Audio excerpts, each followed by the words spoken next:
But Mark, let's move on into our final topic. And coming into today, I thought that this would be our final coaching topic that we would have to talk about this offseason. The last coach coming to the team officially, and then Josh McDaniels happened. So Colts fans, when you guys do make a hire, we will talk about your team again. However, Lions fans, we're talking about your team right now, and we're taking a look at Matt Patricia. I'm going to be completely frank with you here, Mark. I almost called you Brandon, but Mark, will Matt Patricia turn the Lions into Super Bowl contenders? Go. I just don't buy it. I don't. I mean, it has so many things that are red flags to me. Mm-hmm. There's only one Bill Belichick coach from the Bill Belichick coaching tree that is above 500 in their NFL coaching career. Matt Patricia, to me, has... It's not Bill O'Brien, is it? It is Bill O'Brien. Okay. Yeah. But even so, he's not doing great. Yeah. I mean, let's see what he does with a healthy, hopefully, knock on wood, healthy Deshaun Watson. Yeah. I look at Matt Patricia and the defenses he's had, and sure, they've had good moments and they have good players, but the Patriots' defenses have never been amazing defenses.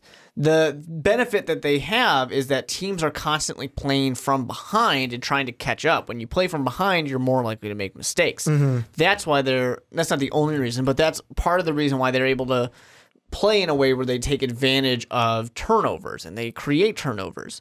I don't want to take away that from him. His defenses have been very good at creating turnovers. Maybe it's because I'm a Chicago Bears fan, but the whole bend, don't break defense mentality, sure, it can work, but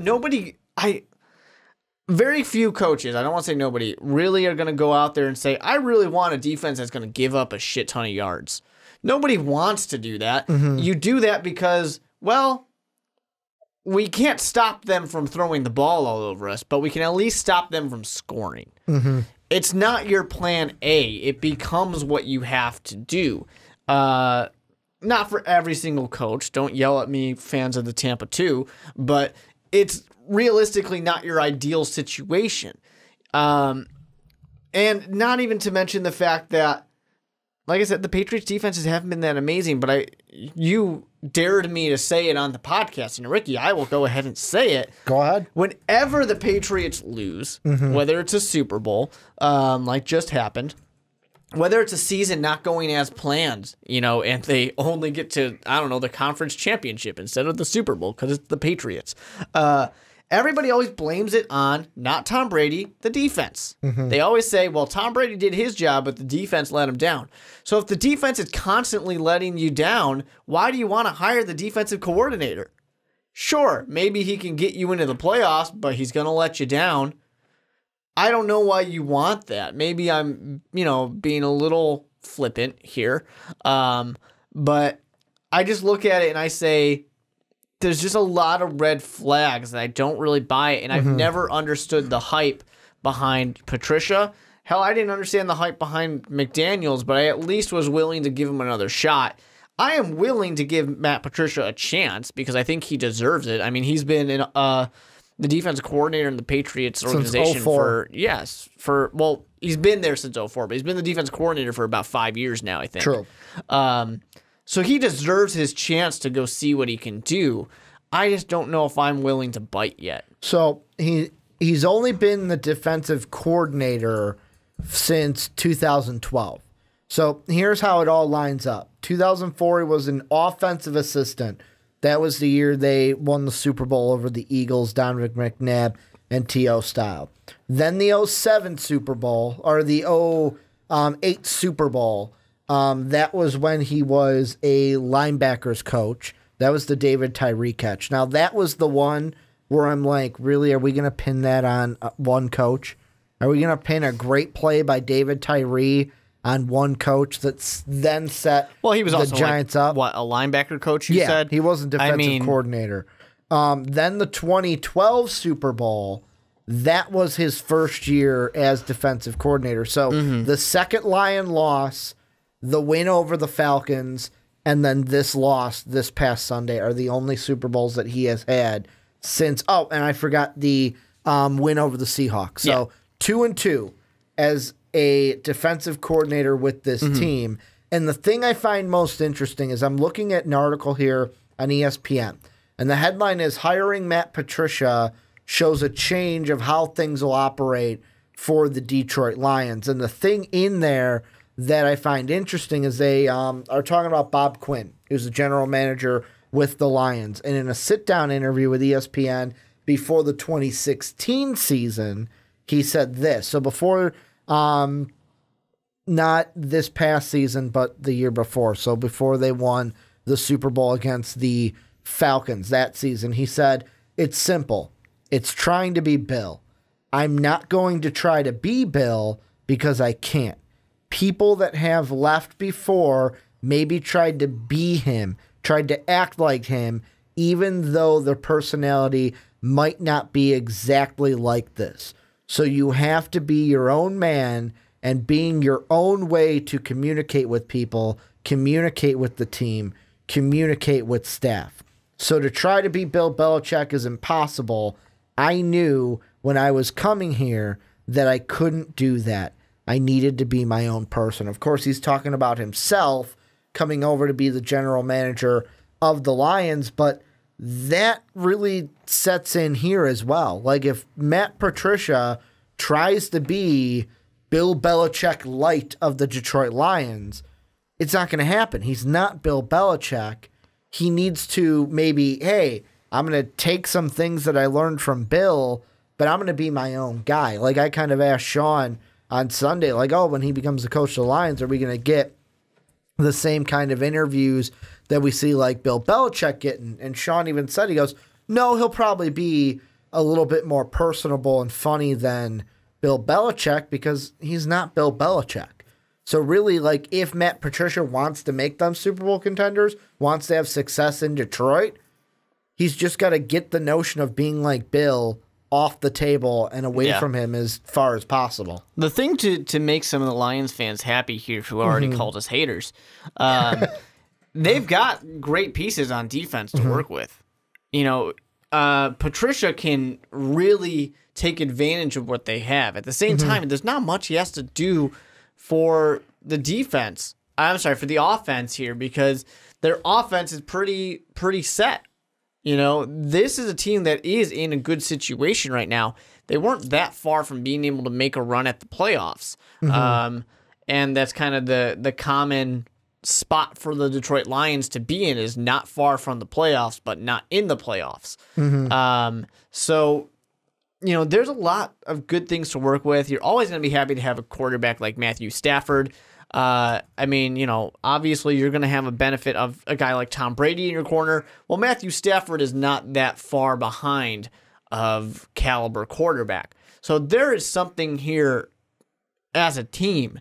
The thing that's going to be difficult is you're going to have to go out there, get the best of a team that has not been known for, you know, being cool-headed. Fortunately, that kind of got corrected in a few years. In the few years past. You also have a team that's going to have to go up against some solid teams as well. So it's a difficult division to play in. But I do think that Matt Patricia does have some luxury here of being in a team that respects defense, being in a team that I think will be willing to give him the time to actually develop this team a little bit. I don't expect a guy to come in here and get everything fixed in 1 year, but I expect that the team will give him at least 3 years to really set himself in place and get things in motion. So this is a good spot for him to be in. This is probably when you take all the head coaching vacancies and you just look at all of them before anybody hired anybody, this was probably one of the better spots to be. So Matt Patricia does kind of luck into that situation, I think. Well, and the thing that I think, too, also is now with him being in Detroit, I mean, it's not going to be, it's not going to be exactly like what Bill Belichick had, because like I said, he's not going to be Bill Belichick. But part of the things I think of is some of the moves that they made where it's like, they get rid of the one that I think of is Jamie Collins. that's the one that sticks into my head is kind of like the microcosm that I'll say here is they get rid of that guy, and like Patricia didn't have any control over the moves that the Patriots were going to do because Bill Belichick, yeah, he might have, I don't know, I'm not in the room. He might have said, hey, what do you think about this? But really, if Bill Belichick's going to do something, he's going to do it.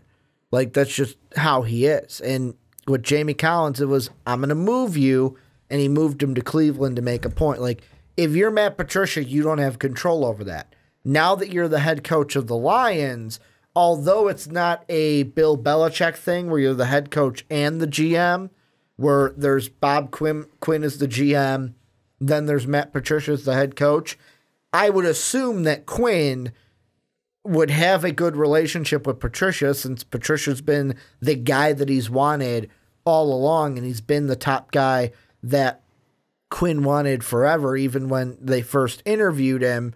I would think there'd be open dialogue there of like, hey, what do you think? We're thinking about moving this guy. What do you think? Or, oh, what if we go and get this guy? Or, hey, I could use a guy like this. Or, hey, could we look to trade this guy? To where there's that open conversation that he might not have had in New England when it was Bill Belichick up trading him. But this is gone. This is a move. This is a move. And it's like, great, I've got no control over this. Sure.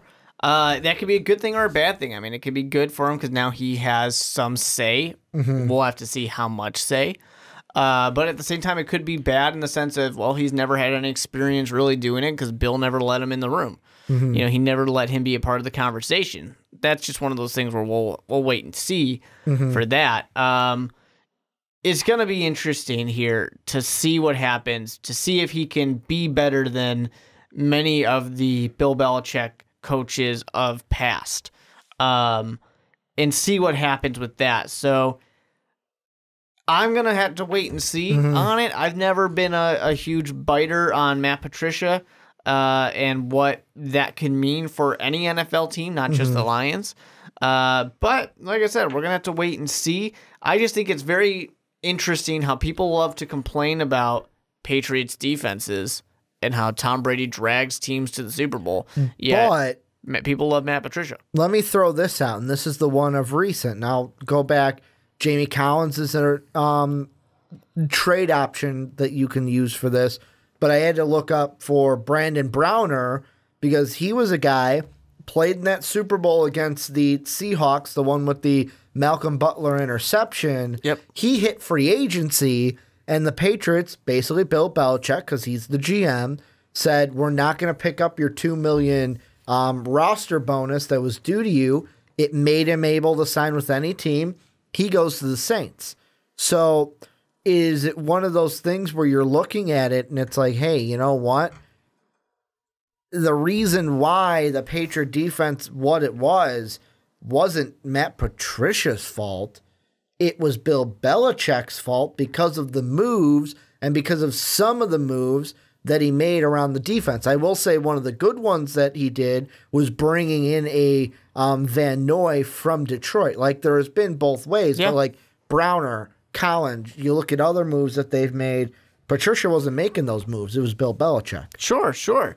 But at the same time, his job is to work with the players that he's got, you know, so. Which I would say this year, defense at the end of the season looked 10 times better than it did against KC week 1. Well, yeah, you definitely got some good pieces there. And I'm not trying to say that they had a terrible defense. I'm just saying that people complain about the Patriots defense constantly, and they gave up more yards than most teams out there because bend don't break. But like I said before, most coaches only employ that method when they don't really have another option. They use that because they can't hit the quarterback. Yeah. You know, that's why getting a guy like Harrison was such a big deal for the Patriots, because all of a sudden they have someone who can hit a quarterback, you know, and he's not the only one, obviously. I'm just kind of using that to make a point.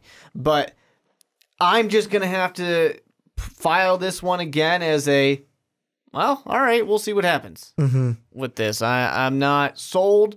Time's going to tell. Well, because, I mean, I look at this team and The one thing that, and this was a stat they threw up in the Super Bowl that the Patriots did really well with defensively. It's like, oh yeah, overall they're not that great, but put them in the red zone and they're phenomenal. Or put them in the red zone and they're a great defense, one of the top defenses in the league.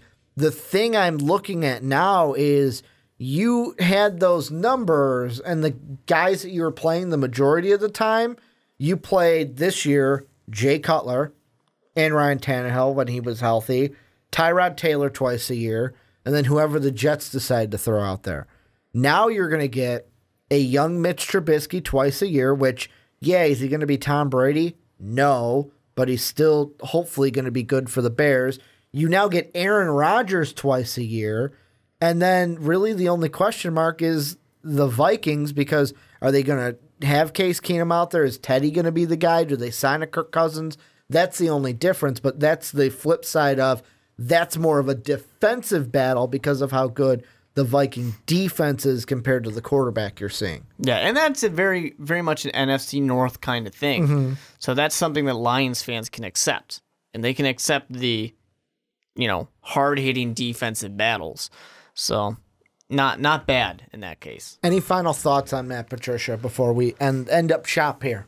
No, I don't really have much else to say about Matt Patricia, but he's a guy who people are going to be watching very closely because it comes from the Belichick tree, and people want to talk about it because we haven't really had a Belichick coordinator leave in a little bit. So we're very interested to see what happens with him. I'm not going to say very, I'll say I'm excited for this hire. And the reason why I'm excited is because I think it's a good situation for Matt Patricia to go to. I know last year and even this year when we were talking coaching changes, Matt Patricia, especially when we mentioned defensive guys, he was one of the first guys I would mention for that defensive side of the coaches because of what he's able to do in New England. But the thing I love most about it is I'll look at Bill O'Brien, who right now is with the Texans. One of the big things that he had to overcome, and hopefully he's overcome it in Deshaun Watson, is finding a quarterback. They go out and give big money to Brock Osweiler. He doesn't work. Then it's like, oh, we've got, TJ Yates or whoever they're throwing out there behind Brock the Cock. And then it's like, hey, you know what? We're going to go ahead and trade up and draft Deshaun Watson, where Matt Patricia doesn't have to worry about that. He's got Matthew Stafford. He's got one of the better quarterbacks in the league. He's got wide receivers offensively. He's got the only question I would say offensively is that running situation that they have. Yeah, Abdullah's your start, but I don't know about the Theo, the Zenner, the Washington, and whoever else they threw out there this year. And then defensively, it's not terrible. You've got guys like if Haloti Ngata comes back next year, you guys have got Ziggy Ansah. You guys have guys in the secondary like Slay. It's just, can you add pieces to that defense and bring over some things that you did well in New England, especially the red zone defense is what I would look at. But this is where you guys come in. Let us know what you guys think of the hire down below in the comment section. And also, thank you guys for checking out the Onside Kick this week. A little bit of housekeeping here at the end. Number one, if you loved what we do here, make sure to check out patreon.com/mostvaluablepodcast to help support the channel. If you want an MVP t-shirt, it's in the description. Make sure to read the directions on how to buy your own Most Valuable Podcast t-shirt. Go ahead and bookmark MVP at mostvaluablepodcast.com so that you miss nothing that we're throwing out each and every day. And last but not least, if you are on iTunes, listen to Apple Podcasts, go ahead and give the Onside Kick a 5-star rating. It would mean the world to us. Want to thank Christian for being on. Want to thank Mark for being here yet again. Want to thank you guys for watching on YouTube. Want to thank you guys for listening on podcast services around the world. And as always, have a good day, everybody.